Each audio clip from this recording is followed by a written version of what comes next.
Ito lang po pag ano, kapag kabit ng sticker. Ito kailangan nyo po ng ano, ng masking tape para marker siya. Para di kayo mahirapan mag ano ng guide. Halimbawa po ito, nandito yung marker nyo. Kaya ano nyo po dito kung pantay siya.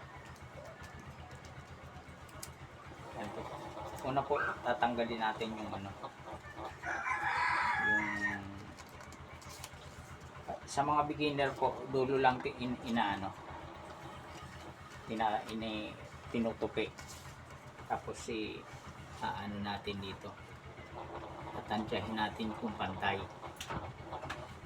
Yan po. Tapos po, didikit yung dulo. Didikit yung dulo. Unti-unti. Unti-unti natin ano lang po ng alalay ng kamay. Ganito. Yan. Yan. Para iwas bubbles din saka pantay yung ano. Yan. Tapos tatanggalin po natin yung transfer. Yan. Yan po. Okay na.